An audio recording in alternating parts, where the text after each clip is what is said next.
शाम के 7 बज रहे हैं। नमस्कार, न्यूज 24 पर आप देख रहे हैं सबसे बड़ा सवाल। आपके साथ मैं हूं मानक गुप्ता। देश की अर्थव्यवस्था में गिरावट के आंकड़ों ने देश में फिक्र पैदा कर दी है और सियासत में खलबली मचा दी है। पिछले साल इकोनॉमी 7.1% की दर से बढ़ी, जो कि उससे पहले के साल के मुकाबले करीब 1% कम है। नवंबर में नोटबंदी के बाद जनवरी से मार्च की तिमाही में तो जबरदस्त गिरावट आई है और अर्थव्यवस्था आखिरी तिमाही में 2.6% गिरी है। कल जब से ये आंकड़े आए हैं तभी से मोदी विरोधियों ने सरकार को घेर रखा है और नोटबंदी पर एक बार फिर से सवालों की झड़ी लगा दी है। हालांकि आज वित्त मंत्री अरुण जेटली ने कहा कि इकोनॉमी में गिरावट की वजह नोटबंदी नहीं बल्कि अन्य कारण है। सरकार ने यह भी माना कि कालाधन वालों के लिए लाई गई प्रधानमंत्री ग्रामीण कल्याण योजना फेल हो गई है, यानी नोटबंदी एक बार फिर बहस का मुद्दा बन गई है। इसीलिए हमारा सबसे बड़ा सवाल आज ये है, क्या सिर्फ वोट के लिए की गई थी नोटबंदी और क्यों फेल हो गई कालाधन सफेद करने की पीएम की स्कीम? इसी पर बहस होगी, लेकिन पहले जरा सुनिए अर्थव्यवस्था के नेगेटिव आंकड़ों पर अरुण जेटली और सरकार की सफाई और विपक्ष का हमला। सुनिए। सबसे बड़ा सवाल में आज मेरे साथ बीजेपी से सैयद जफर इस्लाम खान है, कांग्रेस से मेरे साथ जयवीर शिरगिल है, मेरे साथ सीपीआई से वरिष्ठ नेता अतुल कुमार अंजान है, आरएसएस के विचारक राकेश सिन्हा है और यहाँ स्टूडियो में मेरे साथ पुष्पेंद्र चौधरी हैं, किसान नेता हैं, किसान शक्ति संघ के अध्यक्ष भी। आप सभी का बहुत बहुत स्वागत है। पहले मैं जयवीर आपके पास आ रहा हूं। जयवीर, आज अरुण जेटली ने प्रेस कॉन्फ्रेंस की और कल से जो विपक्षियों ने हल्ला बोला हुआ है, उन्होंने कहा अरुण जेटली कह रहे हैं कि आप नोटबंदी के फायदे तो देख नहीं रहे, आपने अर्थव्यवस्था के आंकड़े पकड़ लिए और अपने नोटबंदी को एक बार फिर से निशाने पर ले लिया, जबकि नोटबंदी से बहुत फायदे भी हुए। वो कह रहे हैं ट्रांसपेरेंसी आई है, डिजिटाइजेशन बढ़ा है, टैक्स नेट हमारा इतना बढ़ गया है, अभी बहुत फायदा होने वाला है। आपने अभी से उसे नाकाम कह दिया और जो टेम्परेरी गिरावट आई है उस पर आप हमला कर रहे हैं। जयवीर,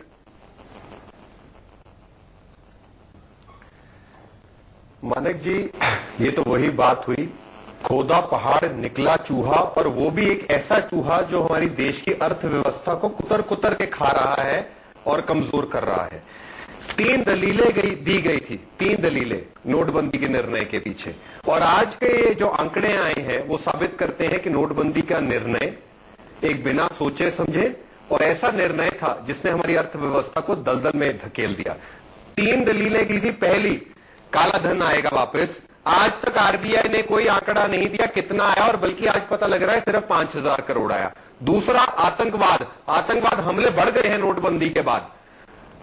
जो और इन्होंने दलीलें दी थी, एक भी दलील आज आपके भाजपा के प्रवक्ता इस शो पे बता दे जो सच साबित हुई है, शून्य। बल्कि नोटबंदी के निर्णय ने किसान को कभी ना भरने वाली ऐसा जख्म पहुंचाया है। नहीं, जो मंडियों में एक सेकंड, सड़कों पे टमाटर फेंके गए हैं, एग्रीकल्चर को मत कीजिए, क्योंकि दूसरा एग्रीकल्चर तो बड़ा है, 4.9% हो गया 0.7% से।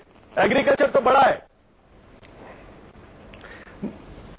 मानक जी, उसका भी उत्तर दूंगा, अपनी बात खत्म कर लूं, सिर्फ 3 सेकंड का। पर आज जो 6.1% का आंकड़ा भी सामने आया है वो भी सही मायने में जमीनी हकीकत बयान नहीं करता। आम आदमी अपने किचन में जीडीपी के आंकड़े पका के नहीं बनाता। अरुण जेटली कहते हैं अंतर्राष्ट्रीय स्तर जो कीमतें उसकी वजह से हुआ है। अंतर्राष्ट्रीय तो पेट्रोल की कीमतें भी गिर गई हैं और हिंदुस्तान एक अनोखा मुल्क है, अंतर्राष्ट्रीय स्तर पर पेट्रोल की कीमत गिरी, कल सरकार ने 12 बजे पेट्रोल की कीमत बढ़ा दी। तो देश को जो सबका साथ सबका विकास था वो असलियत में है विश्वासघात और बाकी सबका विनाश। और ये 5.3 कृषि क्षेत्र का कैसा आंकड़ा है? जब 33% आत्महत्या का आंकड़ा बढ़ गया है, देश में बढ़ोतरी हुई है, 33% rise in farmer suicide. Supreme court में भी इस बात का एफिडेविट दिया गया और सरकार ने माना है। तो इस आंकड़ा, किसान इस आंकड़े को कैसे मान ले? और आज सरकार को देश से माफी मांगनी चाहिए और बताना चाहिए क्यों गई 100 से ज्यादा जाने और क्या किसान की वो भरपाई करेंगे जिसको एक ऐसा कुल्हाड़ा मारा गया और ऐसा जख्म दिया गया जो कभी पूरा नहीं पड़ेगा। तीसरा, क्या आरबीआई अब रेट कट करेगी? वो इंडस्ट्री को ऐसी चोट पहुंचाई है उसकी भरपाई सरकार करेगी? क्या नीयत है, क्या नीति है इकोनॉमी को वापस ट्रैक पे लाने की? और आज सरदार मनमोहन सिंह की बातें सच हो रही है, खिल्ली उड़ाई जा रही थी और जब उन्होंने कहा था कि 2% पड़ेगा। ये उस पार्टी के प्रवक्ता है जिन्होंने धैर्य रखिए, भाषण नहीं, देश सवाल पूछ रहा है, भाषण और जुमले आप देते हैं, आज उत्तर दीजिए। अरे भाषण नोटबंदी का जुमला आपने बेचा था उत्तर प्रदेश के चुनाव के दौरान। आज सवाल देंगे, आज मेरे उत्तरों का सवाल दीजिए। जफर इस्लाम तल मिलाइए मत, अभी भाषण नहीं दे रहा हूं। ये देश का नागरिक एक सवाल पूछ रहा है, नोटबंदी ने देश का क्या भला किया? सुख से ज्यादा दुख। एक अजगर की तरह हमारी रोजगार को निकल गई, एक अजगर की तरह देश के 24,000 खाने बंद कर दिए। इतनी तो रोजगार आपकी सरकार ने जवाब दे दी। क्या बहुत समय दे दिया आपने से उन 100 लोग जिनकी बैंक की जवाब सुनिए। से माफी मांगिए। जफर इस्लाम, कांग्रेस के लिए माफी मांगिए। आप सुन लीजिए, अपने नोटबंदी से देश को दलदल में धकेल दिया। देखिए ये वही पार्टी के प्रवक्ता है और उन्होंने सही कही, अजगर साहब की तरह थे। इन्होंने हिंदुस्तान की अर्थव्यवस्था को जिस हालत पे छोड़ा था, 4.4 जीडीपी ग्रोथ पे छोड़ा था, आज यहाँ 7.1 वेटेड एवरेज एक क्वार्टर में डिमोनेटाइजेशन की वजह से, नोटबंदी की वजह से 6.4 कह रहे थे। 6.4 जफर इस्लाम 4.4 नहीं 6.4 आंकड़े सही होने चाहिए, आंकड़ों में गड़बड़ नहीं होनी चाहिए। सुनिए एक मिनट, 2013-14 में 6.4 और आज देखिए पूरी दुनिया हाईएस्ट एफडीआई इंडिया में, सेंसेक्स देखिए गुर्बत आप देखिए, डिमोनेटाइजेशन से गरीब एक आप गरीब आदमी खुश है, इसलिए पैरेलल इकोनॉमी खत्म हो गया। उसके अलावा अगर ये इकोनॉमिक समझते तो दो सवाल करूंगा इनसे, अगर ये वाकई समझते इकोनॉमिक्स और इकोनॉमिक्स तो भाषण दे रहे हैं। मैं आपने प्राइमरी डेफिसिट का नंबर समझा है, प्राइमरी डेफिसिट कहां पर है आज? आपने डेट टू जीडीपी देखा, आपने कहां पर है, किस हालत में छोड़ा था? दुनिया में एक ऐसा वाहिद कंट्री है हिंदुस्तान, सुनिए एक मिनट, दुनिया में एक वाहिद कंट्री है Hindustan, only exception, even China नहीं, चाइना को डाउनग्रेड किया गया। एक ही कंट्री दुनिया में जिसको अपग्रेड करने की बात चल रही है। रेटिंग एजेंसीज के जितने सारे पैरामीटर्स बोले थे मैक्रो इकोनॉमिक्स के, सारे नंबर्स हमने अचीव किए हैं। लेकिन ये बात सुन लीजिए, एक क्वार्टर डिमोनेटाइजेशन की वजह से वो पैरेलल इकोनॉमी खत्म हो गई, इनफॉर्मल इकोनॉमी फॉर्मल इकोनॉमी बनेगी। आगे जितने सारे फायदे देश को होंगे, आप जैसे जो पार्टी के जो लुटेरे लोग कैश पे धंधा करते थे, वो कैश पे धंधा बंद हो गया है। अब 2 लाख से ज्यादा कीजिएगा तो आपको अपना पैन कार्ड, वो कैश पार्टी जो है कहां है जनाब, वो कैश आरबीआई ने आज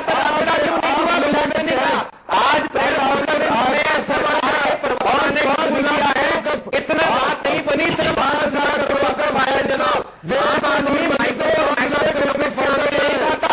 आर की कीमत, ये रोजगारी, पेट्रोल, एलपीजी सिलेंडर जो 433 रुपए का 60 रुपए से ऊपर चढ़ गया है। आम आदमी को क्या कहेंगे? आपको इकोनॉमी समझ नहीं आती, आपको माइक्रो इकोनॉमिक्स नहीं समझ आती। आम आदमी को पता है नोटबंदी के निर्णय से जो काला धन वापस आके मेरे अकाउंट में 15 लाख आना था, वो कहां है? इकोनॉमी बात सोच दीजिए। मैं आपको पूछ रहा है, सुनिए, आप बांग्लादेश और पाकिस्तान जैसे देश में पेट्रोल की कीमतें गिर गई हैं, मेरा क्या जुर्म है कि जो पेट्रोल की कीमतें बढ़ गई है? आम आदमी ये कह रहा है छोड़ा बेरोजगार के साथ क्यों मैं अब तक आत्महत्या कर रहा हूं, क्यों 33%? सुप्रीम कोर्ट ये पूछ रहा है 135% क्यों बढ़े इस देश में? बुरे लोन पिछले 2 वर्ष में जल्दी एक सेकंड, क्योंकि हमारी बहस नोटबंदी पर केंद्रित है। मैं जफर इस्लाम आपसे वो चाह रहा हूं जिसके जवाब हमें आज भी नहीं मिला। जफर इस्लाम, नोटबंदी से कितना काला धन पकड़ा गया? प्रधानमंत्री ग्रामीण कल्याण योजना में सिर्फ 5,000 करोड़ रुपए आया है। यहां तो 2.5-3 लाख करोड़ रुपए की बात हो रही थी ब्लैक मनी की, सरकार खुद मान रही है सिर्फ 5,000 करोड़। सुनिए मानक जी, जो बात है मैं बता रहा हूं, सुनिए, इन्होंने कहा कि आप जो महंगाई दर के बारे में बात की, इनको मालूम है कि इन्फ्लेशन कहां पे छोड़ा था? महंगाई दर 11% पे, आज कहां है? 4% पे। आप जो पैसा लगाते थे रियल रेट ऑफ इंटरेस्ट जो है वो नेगेटिव था, 1.7। मेरे सवाल का जवाब नहीं दे रहे, बहुत सीधा सवाल है, बहुत सीधा सवाल है जफर इस्लाम। काला धन आया, काला धन कितना आया? नहीं पढ़ा रहे हैं प्रोफेसर, काला धन आया? सवाल पूछ रही है काला धन से नोटबंदी के निर्णय से क्या फायदा हुआ आम आदमी को, इसका उत्तर दीजिएगा। 4-5 लाख करोड़ रुपए की माना, मैं आपका स्टूडेंट नहीं हूं। जफर इस्लाम कह रहे हैं 4-5 लाख करोड़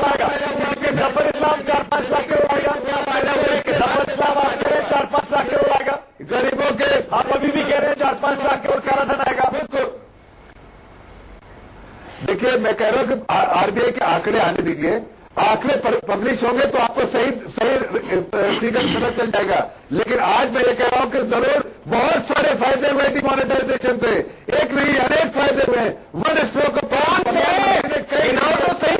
भाई मेरे इस तरह के एक तो गिना दो फायदा, इस तरह की तीन दलीलें हुई थी, आतंकवाद, भ्रष्टाचार, काला धन, इकोनॉमी, एक तो गिना दो फायदा। लूटने वाले पार्टी जो कैश में धंधा करते थे उनको काउंटरफीट करेंसी, देश की अर्थव्यवस्था इंप्रूव है, देश की अर्थव्यवस्था इंप्रूव हुई है, देश की अर्थव्यवस्था आगे में आप देखिएगा आगे आने वाले दिनों में जो पब्लिक जो कंजम्पशन कैसे देखते हैं कि जीडीपी ग्रोथ में चाहे देखिए हमारी कंजम्पशन लेड इकोनॉमी है, कंजम्पशन बढ़ गया, टू व्हीलर सेल्स बढ़ गया, कई चीजें देखिए जो है रूरल इकोनॉमी में वो काफी डिमांड बढ़ गया है। तो उससे समझ में आता है कि जो इकोनॉमी एकदम फास्ट ट्रैक पे रिकवर कर रही है। इस्लाम जी तारीख पे तारीख डालते रहेंगे।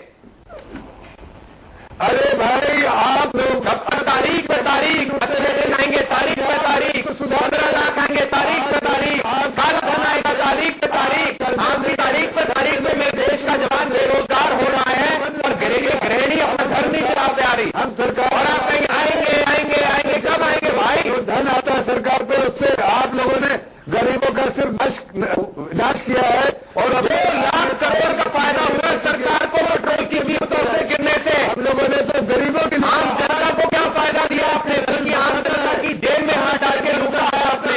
क्या गरीबों का पूरा साथ हमारे साथ है, समर्थन। ठीक है, मैं यही चाह रहा था, मैं आपसे यही सुनना चाह रहा था। जफर इस्लाम में आपसे यही सुनना चाह रहा था। और जफर इस्लाम आपके लोगों ने नोटबंदी पे मोहर लगाई। एक सेकंड रुक जाइए। यूपी की जनता ने, अलग अलग राज्यों की जनता ने नोटबंदी पे मोहर लगाई। अतुल कुमार रंजन, लुटेरे पार्टी अतुल कुमार रंजन, अतुल जी क्या जल्दी नहीं है नोटबंदी को अभी से फेल करार दे देना? क्योंकि अरुण जेटली कह रहे हैं टैक्स नेट बढ़ा है, 90 लाख से ज्यादा लोग टैक्स के दायरे में आए हैं और अभी भी और फायदे दिखाई देंगे आगे आने वाले समय में। और लोग मोहर लगा रहे हैं, लोग जिता रहे हैं बीजेपी को, नोटबंदी पे मोहर लग रही है। अतुल जी क्या जल्दी नहीं है नोटबंदी को फेल करार दे देना? देश मानक जी, देश की अर्थव्यवस्था चरमरा रही है।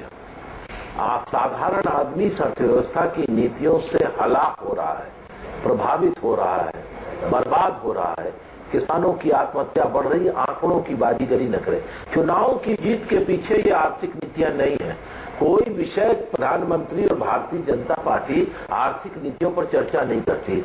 चुनाव ये सब हो रहे हैं, मंदिर मस्जिद इधर उधर, गाय बकरी भैंस बैल, इस पर चुनाव हो रहे हैं। इस पर चुनाव हो रहे वो भावनात्मक रहे। लेकिन अब अर्थव्यवस्था की चर्चा जब हम करते हैं तो इस बात को आप गंभीरता से सुनिए कि हमारे वित्त मंत्री श्री अरुण जेटली जी ने ठीक ही कहा है कि समय लगेगा। लेकिन एक बात सही है कि आप ये कह रहे हैं कि विश्व की अर्थव्यवस्था का असर है। जब ये बात मनमोहन सिंह जी कहते थे कि इंटरनेशनल इकोनॉमी प्रेशर में है, एडवांस कैपिटलिस्ट कंट्रीज के अंदर क्राइसिस हो गया है, इंटरनेशनल फाइनेंस कैपिटल अपना गेम प्लेन कर रहा है, यूरोपियन यूनियन के अपने कंस्ट्रेंट्स हैं, तब ये अरुण जेटली जी नेता विपक्ष राज्यसभा में कहते थे इसका कोई असर देश पर नहीं, हमें चाहिए ये बताइए कि भारत में क्यों दाम बढ़ रहे हैं पेट्रोल के। आज ये प्रश्न है लोगों के साधारण मन में कि जब दुनिया में 140 लीटर $140 पर बैरल के हिसाब से कच्चा तेल बिकता था, तब 72 रुपए पेट्रोल बिकता था दिल्ली के अंदर। आज जब इंटरनेशनल मार्केट में $42, $40, $32 जब आ गया क्रूड ऑयल, तो तब भी 72 रुपए पेट्रोल बिक रहा है। देश के सारे पब्लिक सेक्टर के पेट्रोल कंपनियों को तथाकथित घाटा समाप्त हो चुका है। अतुल जी, लेकिन वो फाइनेंस के लिए अतुल जी तेल का मुद्दा तो है, तेल का मुद्दा तो है। अतुल जी डिमोनेटाइजेशन अरुण जेटली कह रहे हैं, डिमोनेटाइज, जी हाँ, अरुण जेटली कह रहे हैं 7-8% की ग्रोथ रेट बहुत बढ़िया होती है, इसमें कोई टेंशन लेने की जरूरत नहीं है। कह रहे हैं अभी भी 7.1 है, दिक्कत क्या है? और वो पुराने आंकड़े भी कहते हैं, देखो आप 2012-13 में 5.5% था, 13-14 में 6.4, उसके बाद 7.5 हुआ, 8 हुआ, अब 7.1 पे। वो कह रहे हैं दिक्कत ही नहीं है कोई, सब बढ़िया है। तो ये गिर रहा है ना। देखिए 2 करोड़ लोगों को हर साल काम देने का खुला वादा था, कहां गया वो काम? तो सीएसओ ने सेंट्रल स्टैटिस्टिकल ऑर्गेनाइजेशन ने कहा है कि 2016 में केंद्र सरकार से सिर्फ 1,65,000 रोजगार के अवसर सृजित हुए हैं। तो आज ये सरकार खुद अपने आंकड़ों के जाल में फंस रही है। जमीनी हकीकत कुछ और है, और डिमोनेटाइजेशन के चलते आज तो सब चैम्बर्स कहने लग गए कि छोटे मझोले कुटीर उद्योग समाप्त हो गए डिमोनेटाइजेशन से, और इस डिमोनेटाइजेशन के चलते 5 करोड़ लोग जो रोजगार में लगे थे वो बेरोजगार हो गए हैं। मेरे राकेश जी को और भारतीय जनता पार्टी को गंभीरता से सोचना चाहिए कि इसका क्या रास्ता निकाला। राकेश जी जवाब देंगे क्या? राकेश जी, आरोप सीधा आपके ऊपर है, प्रभाव पड़ रहा है। राकेश जी, संघ की विचारधारा पर बीजेपी के कम्युनल एजेंडे पर आरोप है कि इकोनॉमी का भट्टा बैठ गया और आप इमोशनल मुद्दे उठाकर आप चुनाव जीत रहे हैं। ये मत समझिए नोटबंदी पर लोगों ने मुहर लगाई। राकेश जी देखिए, मैं उम्मीद करूंगा जैसे मैंने हस्तक्षेप नहीं किया वैसे कोई हस्तक्षेप नहीं करेंगे। मैं 3 बातें कहना चाहता हूं। और अभी फिर आएगा जिन लोगों पर काले धन का प्रभाव पड़ा वे उछल उछल कर बोलेंगे कि देखिए मोदी सरकार ने क्या किया। देखिए, देश की जनता डिमोनेटाइजेशन के साथ ही साथ है, साथ रहेगी। काले धन के प्रभाव से मुक्त करने से यदि सच में भी 1% जीडीपी नीचे गया तो नीचे जाना चाहिए। आपको मालूम है, मैं अतुल अंजान जी से उम्मीद कर रहा था, लेकिन काले धन का नतीजा तो नहीं आया। 2,36,000 मिलियनियर हो गए हैं। अरे मेरी बात तो सुनिए, नतीजा तो हम चारों ओर देख रहे हैं। जिनके पास जो ब्लैक मनी का इफेक्ट मार्केट पर था, जो ब्लैक मनी के इफेक्ट से अर्थव्यवस्था में जो इनइक्वलिटी बढ़ रही थी, ब्लैक मनी के इम्पैक्ट से नेचुरल रिसोर्सेज की लूट हो रही थी, वो रुकी है। दूसरी बात सुनिए, आज चिंता का विषय वह नहीं है। देखिए, चिंता का विषय यह है कि सरकार की आर्थिक नीति कमजोर के पक्ष में है या नहीं है। पिछले 20 साल में जो कांग्रेस रेजिम में नई आर्थिक नीति थी वो प्रो कॉर्पोरेट थी। गरीब लोग बैंक से बाहर थे और माल्या जैसे लोग बैंक को लूट रहे थे। आज कितने, मैं आंकड़े से की बात नहीं कर रहा हूं, कितने करोड़ लोग बैंक में आ गए हैं। आपको लगता है बैंक में आने से क्या होता है? जाकर उनसे पूछिए सब्सिडीज किस प्रकार से उनको बैंक के थ्रू मिल रहा है, उनसे पूछिए सरकार की नीति प्रो पुअर है या नहीं है। वेल्थ का डिस्ट्रीब्यूशन पुअर के पक्ष में हो रहा है, अर्थव्यवस्था नीचे जाएगी। अरे राकेश जी, अगर देश भी कैसे होगा? मैं अपनी बात पूरी कर दो। 30 सेकंड दीजिए। अगर जीडीपी 14% हो जाए, 20% हो जाए और गरीबी रेखा के नीचे 20 रुपए और 40 रुपए का डिबेट चलता रहे तो ऐसे 14% को लागत है। अगर 1% गिर जाए और गरीब प्रो पुअर नीति आ जाए, वो उसे स्वागत करना चाहिए। आज सरकार की नीति प्रो पुअर है। अतुल अंजान जी भले ही कम्युनिस्ट पार्टी में विरोध के लिए विरोध करेंगे, लेकिन देश के इतिहास में पहली बार गरीबों को ये सर्वसमावेशी आर्थिक नीति से जोड़ा गया है। वे नारेबाजी कर ले कि कॉर्पोरेट के पक्ष में है। 2,36,000 मिलियनियर किसके राज्य में बताएं। और 20 रुपए 16 रुपए का डिबेट कौन चलता था? तेंदुलकर कमेटी ने क्या कहा, सक्सेना कमेटी ने क्या कहा गरीबी रेखा के बारे में? राकेश जी आपने जवाब नहीं दिया। पुष्पेंद्र चौधरी भी बैठे हैं, उनके पास भी जाना है मुझे, लेकिन राकेश जी आपने जवाब नहीं दिया। राकेश जी, आरोप आपके ऊपर है। पर सवाल खड़ा करते थे। राकेश जी, आप पार्टी के लोग आज कांग्रेस की टीम की तरह काम कर रहे हैं। मुझे लगा सीपीआई अतुल अंजान जी को मैं एक वरिष्ठ नेता मानता हूं, लेकिन वे कांग्रेस की प्रवक्ता की तरह क्यों बोल रहे हैं? निरपेक्ष होकर बोले, क्योंकि आप भाजपा के प्रवक्ता बने हुए हैं। क्या मनमोहन सिंह के प्रवक्ता है या अपने राजशेखर रेड्डी के प्रवक्ता है? अच्छा एक सेकंड राकेश जी, राकेश जी किसी का प्रवक्ता नहीं, लेकिन आप बताया नहीं तो आप तो आरएसएस का मेरे राकेश जी को, आप आरएसएस होकर के बीजेपी के साथ क्यों खड़े हैं? अब जरा कुछ किसानों की बात भी रख दें। एक सेकंड बोलिए ना। अरे मैं आर्थिक नीति पर बोल रहा हूँ। रखिए किसानों की बात, प्रमुख बात है। अच्छा एक सेकंड पार्टी की प्रहार नहीं कर रहे।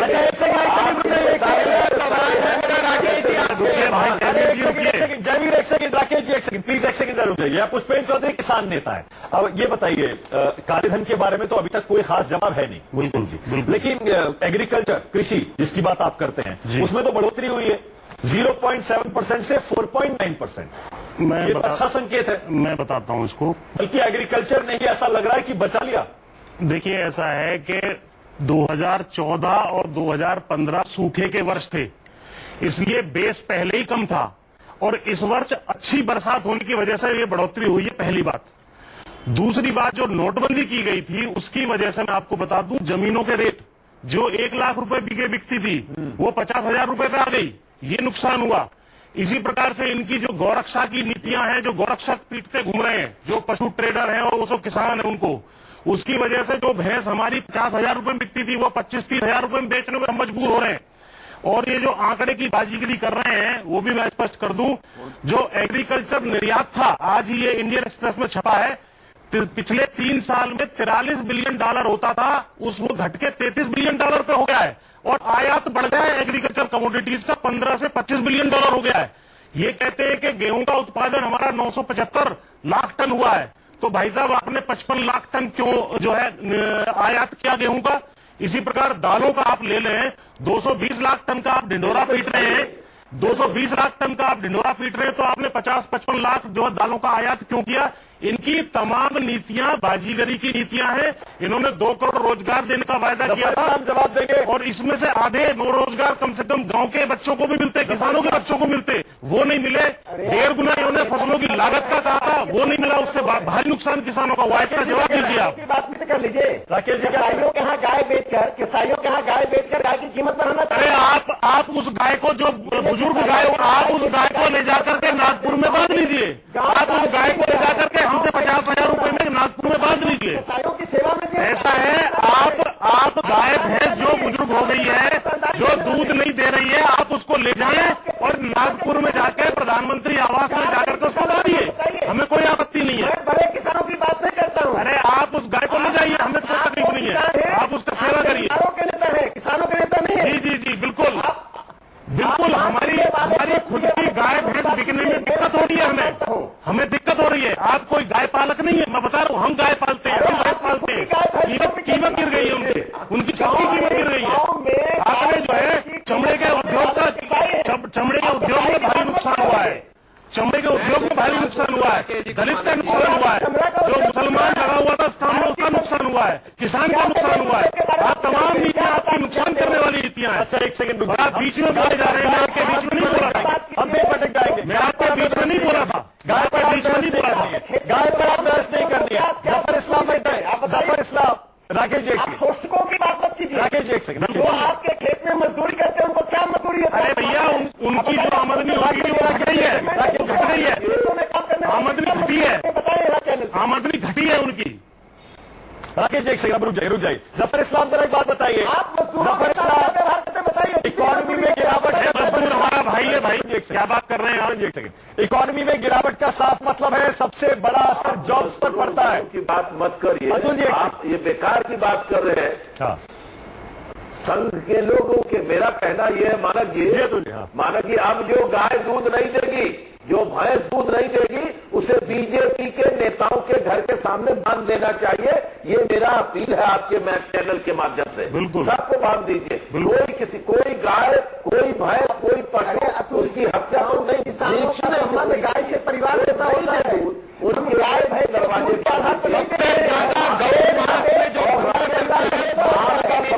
जानवरों को मार दिया जाता है।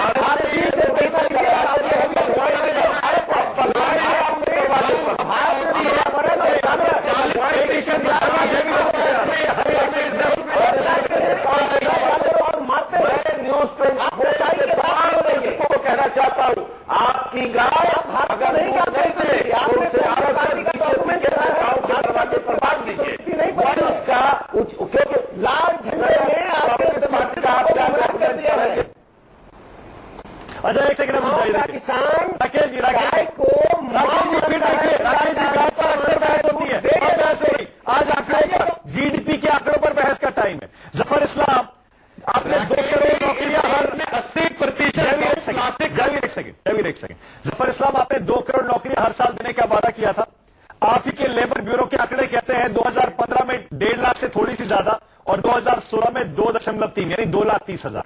2 करोड़ नौकरियों का आपका वादा था जफर इस्लाम, और अब इकॉनमी नीचे जा रही है, इससे आप अंदाजा लगा सकते हैं कि असर तो पड़ेगा, नौकरियां और कम होंगी, यानी कि नोटबंदी से फायदा क्या हुआ? मानक जी मुझे जरा संजीदगी से इसका जवाब, इस संजीदा सवाल है, संजीदगी से जवाब देने दीजिए। मानक जी 2-3 चीजें इसमें समझने की है, बहुत इंपॉर्टेंट है ये समझना है कि आज जो नंबर्स जो आते हैं उसमें सारे, हमारे यहाँ कोई ऐसी व्यवस्था नहीं है कि सारे जॉब्स एक ही जगह पर आ जाए, इनफॉर्मल फॉर्मल सेक्टर के सारे जॉब एक साथ आ जाए। तो हमारे यहाँ जो लेबर जो बेरोजगार का जो नंबर्स होता है, मैं आपको आपकी सरकार आने से पहले के लिए आंकड़े बता देता हूं, उसके बाद आपको आइडिया हो जाएगा। 2013 में 4 लाख 2013 में 4 लाख 20,000 नौकरियां थी, 2014 में 4 लाख 20,000। अमित शाह ने बयान दिया हमारे को नौकरी नहीं दे सकते, होने के बाद उसका बताइए आपके पार्टी अध्यक्ष ने कबूल किया है ये पॉसिबल ही नहीं है कि हमें कोई नौकरी मिल जाए। किया जवाब नहीं चाहिए तो आपने देश के युवा के साथ नौकरी के बारे में किया है, तो सही। देश में प्रेसिडेंट राष्ट्रपति प्रणब मुखर्जी ने बोला है 7 साल में पहली बार हुआ है कि बेरोजगारी इतनी फैल गई है देश में। जवाब देने जफर भाई बोलिए। हाँ बोलिए जफर भाई। आप 2 करोड़ जॉब के बारे में उससे ज्यादा आपको नंबर बता रहा हूं, आप सुनने की थोड़े से धैर्य तो रखें। बोलिए। देखिए पहली बात कि ये सारे नंबर एक जगह नहीं आते। पहली बार ऐसा हुआ है कि सरकार ने, प्रधानमंत्री ने कहा कि सारे आंकड़े एक जगह होना चाहिए। सरकार इस दिशा में काम कर रही है ताकि जैसे बाहर मुल्कों में देखते हैं कि एक दिन जॉब घटी बढ़ी सब आपको दिखता रहेगा। दूसरी बात, डिमोनेटाइजेशन से फॉर्मल इकोनॉमी में इनफॉर्मल से जब आएगा तो बहुत सारी जॉब आई है, उसके आंकड़े भी लैग से आते दिखेंगे। तीसरी बात, मैं आपको सबसे इंपॉर्टेंट कि हमारे सरकार ने कहा था यही देश की जनता पूछ रही है, नोटबंदी का फायदा आम जनता को कब पहुंचेगा? 8 करोड़ लोगों को, 8 करोड़ देश की आम जनता के कान हर आदमी पेट्रोल महंगा हो रहा है, दाल महंगी खरीद रही है, लोगों का बेरोजगार हो रहा है। भाजपा सरकार की विफल नीतियों की कीमत कांग्रेसी जनता के दौरान नागरिक आ रहा है। कब आएंगे उसके फायदे? तारीख दीजिए आज। मानक जी कब आएंगे फायदे? माफी मांगिए और तारीख दीजिए। सुन लीजिए। देखिए हमारे 2018 में आएंगे, 19 में आएंगे, 20 में आएंगे, 22 में आएंगे, लाभ और आम आदमी से हर इलेक्शन में पहुंचेगा। उन्होंने हमें थम्स अप किया और आपको थम्स डाउन किया है, इसलिए कि हमारी नीतियों को वो सराह रहे हैं। हमारी जनता करना चाहते हैं, हमारे हर नीति में प्रायोरिटी रहता है, हमारे नरेंद्र प्रायोरिटी रहता है। आपकी नीति में प्रायोरिटी रहते थे, आपकी नीति में सब बड़े लीडर्स गए कैसे बाहर नरेंद्र मोदी सेवा करके आप देश को लूटने वाले थे। आप बताइए आप तो नंबर के बाद आना चाहते हैं। जहां तक नौकरियों का सवाल है बात करेंगे। 1 करोड़ क्या 8 करोड़ भाजपा सरकार नौकरियों को मतलब नहीं है कि सरकारी नौकरियां हारेगी। नौकरी तो